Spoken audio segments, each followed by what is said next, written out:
അതെ, ഇന്ന് ഒരു നാടൻ കടലക്കറിയാണ് ഉണ്ടാക്കുന്നത്. ഇന്ന് ഞങ്ങളുടെ വൈകിട്ടത്തെ ഭക്ഷണത്തിന് പൂട്ടും കടലയാണ്. ഇതിനായിട്ട് ഞാനൊരു 2 ഗ്ലാസ് കടല നന്നായി കഴുകി തലേ ദിവസം കുതിർത്ത് വെള്ളമൊക്കെ കളഞ്ഞ് റെഡിയാക്കി വെച്ചിട്ടുണ്ട്. ഇനി ഇതിന് വേണ്ട മസാല നമുക്ക് തയ്യാറാക്കാം. ചൂടായ ചട്ടിയിലേക്ക് വെളിച്ചെണ്ണ ഒഴിക്കാം. ഇത് നമ്മൾ വെളിച്ചെണ്ണയിൽ തന്നെ പ്രിപ്പയർ ചെയ്യണേ. ഇതിലേക്ക് ഒരു 4 ഏലക്കായ, കുറച്ച് പെരിഞ്ചീരകം, പിന്നെ 5 കരയാമ്പൂ ഇതെല്ലാം ഇടാം. തീ ചെറുതാക്കിയിട്ടേ. ഒരു തക്കോലും ഒരു ബേ ലീഫും ചെറിയ തീയിലിട്ട് ചൂടാക്കാം. ചെറിയ കഷ്ണം കറുവപ്പട്ടയും ഒരു 10 കശുവണ്ടി കൂടി ഇട്ടുണ്ട്. 1/2 ടീസ്പൂൺ മഞ്ഞൾപ്പൊടി. മഞ്ഞൾപ്പൊടി നന്നായി മൂത്തതിന് ശേഷം വേണം കേട്ടോ നമ്മൾ മറ്റ് സാധനങ്ങളൊക്കെ ചേർക്കാനായിട്ട്. കാരണം സവോള ഇട്ടിട്ട് മഞ്ഞൾപ്പൊടി ഇടുകയാണെങ്കിൽ മഞ്ഞക്കുത്ത് നിൽക്കും. അതുകൊണ്ട് മഞ്ഞൾപ്പൊടി നന്നായി മൂക്കാൻ വേണ്ടി ആദ്യമേ മഞ്ഞൾപ്പൊടി ഇടുക. അല്പം ഇഞ്ചി, കുറച്ച് കറിവേപ്പില, അല്പം വെളുത്തുള്ളി,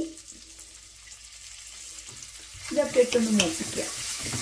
സവോള അല്പം കൊത്തി അരിഞ്ഞത്. ഇവിടെ ഒരു 2 മീഡിയം സൈസ് സവോളയാണ് എടുത്തിരിക്കുന്നത്. സവോള മൂത്ത് കിട്ടാനായിട്ട് അല്പം ഉപ്പ് കൂടി ചേർക്കാം.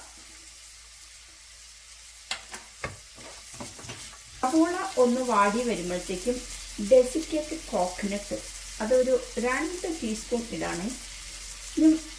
ഇത് ഞാൻ ഇപ്പം ഇടുന്നത് എന്താണെന്ന് വെച്ചാൽ ഡെസിക്കേറ്റഡ് കോക്കനട്ട് ആയതുകൊണ്ടാണ്. സാധാ തേങ്ങയാണെന്നുണ്ടെങ്കിൽ സവോള ഇടുന്നതിന് മുമ്പായിട്ട് ഇടണം.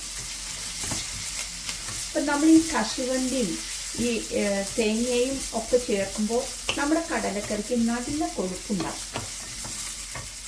കശുവണ്ടിക്ക് പകരം ബദാം വേണമെങ്കിൽ ബദാമും ചേർക്കാം.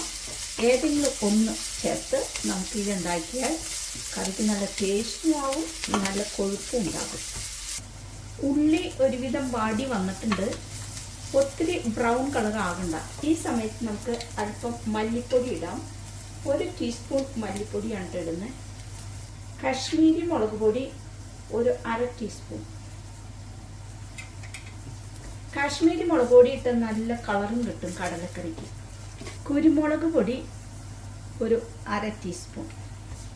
ഇപ്പം ജീരകത്തിൻ്റെ പൊടി. ഇനി നിങ്ങളുടെ കയ്യിൽ മുഴുവൻ ജീരകമാണോ ഉള്ളതെങ്കിൽ പൊടികളൊക്കെ ഇടുന്നതിന് മുമ്പായിട്ട് ഒരു 1/2 ടീസ്പൂൺ മുഴുവൻ ജീരകം ഇടാം. ഇപ്പം എൻ്റെ ഇത് പൊടിയാണുള്ളത്. പൊടികളൊക്കെ നന്നായി മൂത്ത് വന്നിട്ടുണ്ട്. ഇനി ഒരു 2 മീഡിയം സൈസ് തക്കാളി അരിഞ്ഞത് അതുകൂടി ചേർക്കാം. ഇതൊന്ന് മൂടി വെച്ച് വേവിക്കാം. ഇടയ്ക്കൊക്കെ ഒന്ന് തുറന്ന് ഇളക്കി കൊടുക്കണേ.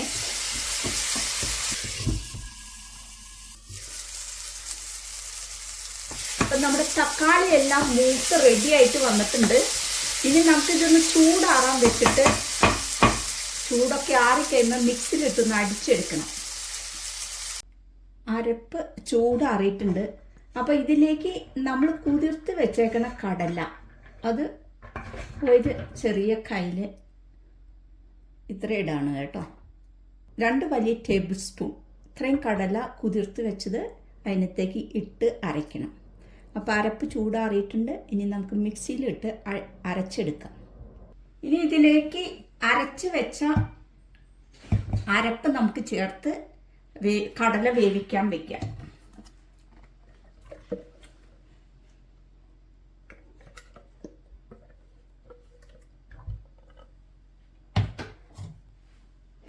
അരച്ച അരപ്പ് കടലയിലേക്ക് അങ്ങനെ ചേർത്തു 4 വിസിൽ വരുന്നവരെ വേവിക്കാൻ വയ്ക്കാം.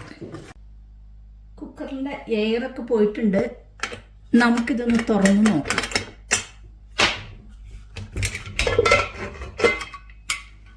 ആ എണ്ണയൊക്കെ തെളിഞ്ഞ് നല്ല രസമായിട്ടിരിക്കുന്നുണ്ട്.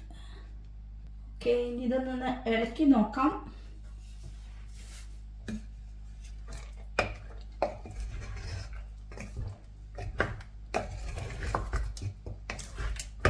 ഓക്കെ, അടിപൊളി. ഇതിലേക്ക് നമുക്ക് കുറച്ച് കടുക് പൊട്ടിച്ച് ഇടാം.